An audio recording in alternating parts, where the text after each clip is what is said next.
Muy buenas tardes, les habla Edgar Ochoa, director de estrategia macroeconómica para Wall Street Easy desde Montevideo.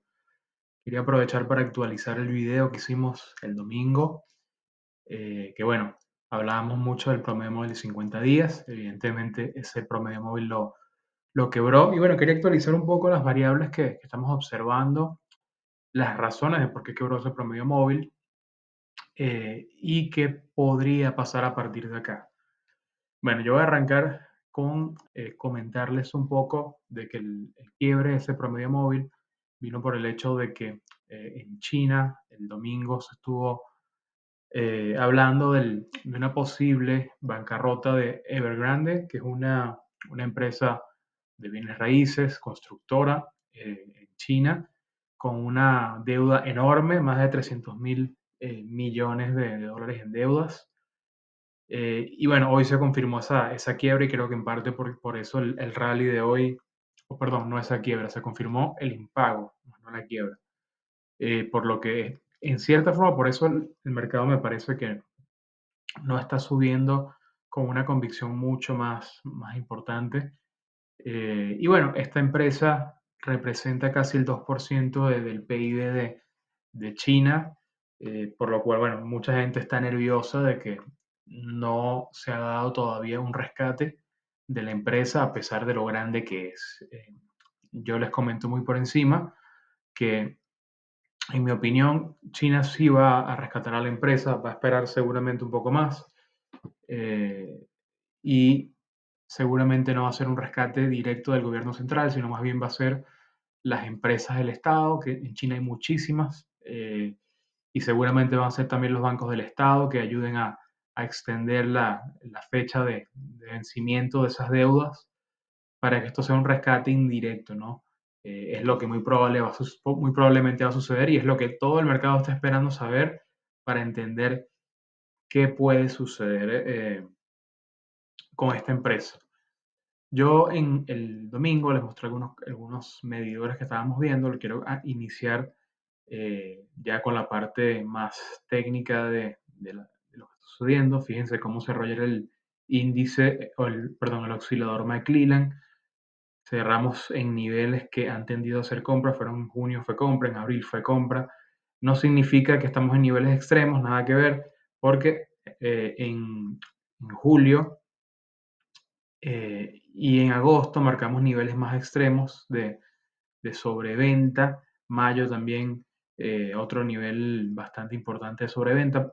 Por ahora no estamos allí, así que si se da un rally hoy, si se da un rally hacia el cierre del día, sería más un rally basado en que el mercado se dejó llevar por esta tesis de Evergrande, que por cierto, el principal miedo del mercado es que se pueda contagiar el resto de las economías. Eh, Acá yo escribí un artículo en Investing, les muestro, lo tomo solo para que vean los gráficos, para mostrarles que, bueno, la anterior crisis que tuvo Asia fue la crisis del año 97, que de paso contagió el resto de los mercados emergentes. Fíjense cómo el índice de Hong Kong pasó desde cerca de unos 17.000 puntos a 7.000 en cuestión de un año, ¿no? Al mismo tiempo, fíjense cómo el Standard Poor's solo tuvo un momento de flaqueza que fue en el año 98, que era ya cuando la crisis estaba acercando a su fin, pero bueno, obviamente eso solo se sabe en retrospectiva, no se sabe en el momento que la crisis se acerca del fin. Fíjense cómo el Standard Poor's cayó desde los 1.200 puntos hasta los 1.100 más o menos, y a partir de allí se fue a 1.500 en los siguientes 2 años. Así que evidentemente no hay mayor contagio y eso es porque si bien digamos que ambas economías se benefician mutuamente, los sistemas financieros no están en un punto que pudieran generar un contagio importante. Otra cosa a tener en cuenta es el movimiento de hoy que, número uno, ayer el mercado logró rebotar ese promedio móvil de 100 días, 4.330. Esto es una noticia muy importante porque, bueno, mientras lo mantenga significa que ya conseguimos un piso, eso obviamente estará por verse. Y lo otro que me parece importante es que los movimientos son muy parecidos a los que se han dado en 2021, cuando hay caídas importantes, eh, lo hemos visto varias veces. Junio, fíjense cómo el mercado testió el promedio móvil de 50 días y rebotó de allí. Al día siguiente, fíjense que el low o el cierre, el punto más bajo es casi el cierre del día anterior. O sea que lo que está pasando hoy ha pasado antes, ¿no? De que tenemos un día malísimo para los mercados y el día siguiente abre con fuerza, se cae, llega a los niveles que tocó el día anterior y vuelve a subir.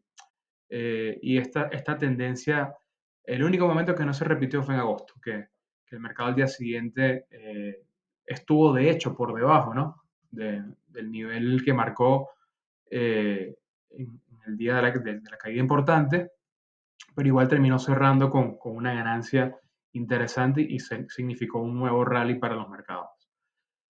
Eh, por ahora se está comportando muy parecido a esos momentos del mercado.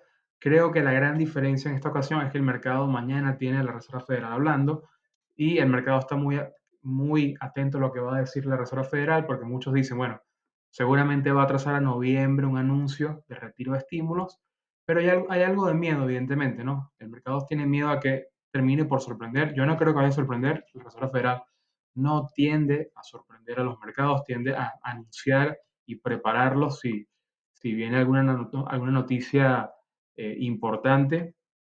No es algo normal en la Reserva Federal sorprender. Y lo que más me llama la atención fue que el mercado marcó un máximo para el VIX no visto desde mayo, de 29, me parece que fue ayer que marcó máximo. Para que cargue esto. Sí, 29 marcó ayer, fíjense. Acá también marcamos 29 en la caída de mayo del mercado. Y fíjense lo que ha pasado con el mercado cuando hay subidas importantes de la volatilidad. Hay una subida en el día 1, el día 2 casi que iguala, en este caso se superó lo logrado en el día 1 y el cierre es mucho menor, ¿no? Aquí llegamos a 29 el 13 de mayo y termina cerrando en 23.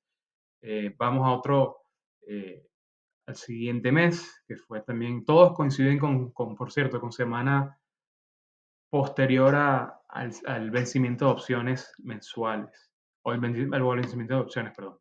Eh, 18 de junio, fíjense que el máximo fue 21, eh, llega el lunes 21 de junio, máximo otra vez ligeramente por encima, casi 22, pero el cierre fue 17, casi 18. Así que otro caso parecido acá también, fíjense, el julio, máximo 25, el día siguiente, ¿cuál fue el máximo? 23 antes de cerrar en 19. Y por último, agosto, máximo de 24 en el VIX, 24,74, y el día siguiente marcó un máximo de casi 24 antes de cerrar en 18,56. Hoy, digamos que la tendencia es mucho más parecida a la de mayo, pero en todos los casos que hemos tenido un aumento importante en el VIX, como están viendo allí, terminó por la volatilidad disiparse, lo cual es algo muy importante para poder decir a ciencia cierta si es un buen momento para comprar los índices. Así que mucho ojo al VIX, mucho ojo a los promedios móviles, mucho ojo al oscilador McClellan. Y por último, algo que me pareció muy interesante y se los quería mostrar fue el hecho de que el ETF de bonos basura está subiendo hoy y fíjense cómo desde el punto de vista técnico está bastante tranquilo, mantiene la mayoría de sus pisos técnicos. Esto es una señal, obvio, de que la historia que nos dice la prensa financiera con respecto a Evergrande pareciera ser nada más la excusa del mercado, porque los mercados de bonos basura no se están viendo afectados. Los mercados de bonos basura más bien eh, están hasta mejor desde el punto de vista técnico que el mercado, por lo cual es una evidencia clara de que de que esto fue solo una excusa para los mercados venderse, ¿no? Una excusa que usó Wall Street para tomar ganancias de lo que ha sido un año muy bueno para los índices, ¿no? Capaz que no para los inversores que hacen stock picking, no ha sido el mejor año, pero los índices siguen por encima de su promedio normal, ¿no? De sus retornos anuales normales. Este año, si no me falla la memoria, seguimos un 14% arriba, ahorita lo vemos. Entonces quería mostrarle también lo errático que ha estado el mercado. Acá, fíjense, esto parece un electrocardiograma, ¿no? Generalmente los mercados no tienen este tipo de movimientos tan erráticos que abrimos y llegamos a 0.6% arriba, prácticamente el Standard Poor's, nos fuimos a negativo, otra vez con una excelente ganancia, otra vez nos fuimos a positivo, y acá estamos por cerrar, falta media hora para cerrar, y estamos ligeramente arriba, ¿no? Entonces, se los muestro para que tengan en cuenta de que si bien es normal que el mercado tenga caídas, les estoy explicando algunos medidores a tener en cuenta para eh, saber si es un momento si es un buen momento de compra o no, y también el contexto macroeconómico. Tengan en cuenta de que evidentemente hay una volatilidad inherente en el mercado muy fuerte, que puede hacer de que estos trades sean un dolor de cabeza, aunque sean trades ganadores. No, comprar el mercado ayer era un trade ganador, pero el que lo hizo seguramente la pasó muy mal, ¿no? Porque, como les mostré acá, el Standard Poor's ya ha tocado negativo varias veces hoy, eh, y está teniendo un movimiento difícil digamos, de predecir y difícil de poder sacar una conclusión a mediano plazo de lo que está pasando hoy, ¿no? Déjenme cerrar acá esto macro para agrandar el gráfico. Y bueno, momentos complicados. Otra cosa que olvidé mencionar, fíjense cómo no nos habíamos acercado y no habíamos roto el promedio móvil de 100 días desde octubre del 2020. En esas fechas cayó el mercado fuerte por miedo a las elecciones de Estados Unidos. Después en noviembre vino un rally tremendo con la victoria de Joe Biden. Así que bueno, es bueno tener en cuenta que generalmente el mercado va a tener estos momentos, es normal tener hasta 5% de caída, 10% de caída, son cosas que pasan 2 veces al año, un 5%, un 10% debería pasar cada 1.1 años, así que es algo a lo que hay que acostumbrarse, hay que adaptarse y hay que entender que la bolsa es así, la bolsa nos trae este tipo de movimientos, pero para el que está invirtiendo a largo plazo, el que invierte en índices, en empresas seguras, el que invierte en empresas de crecimiento a futuro, llámense las más maduras como Apple, que sigue creciendo como loca y apostando en su futuro, y hasta las más chicas que tienen una historia de crecimiento interesante, como por ejemplo Mercado Libre. Eh, Todas esas empresas tienen este tipo de volatilidad, unas más que otras. Lo importante es que si nosotros confiamos en la tesis fundamental de la economía americana y compramos el índice, si confiamos en la tesis fundamental de Mercado Libre, de Apple, y compramos la acción, vamos a tener estas fluctuaciones, pero lo cierto es que la tendencia debería ser al alza si estamos en la acción correcta.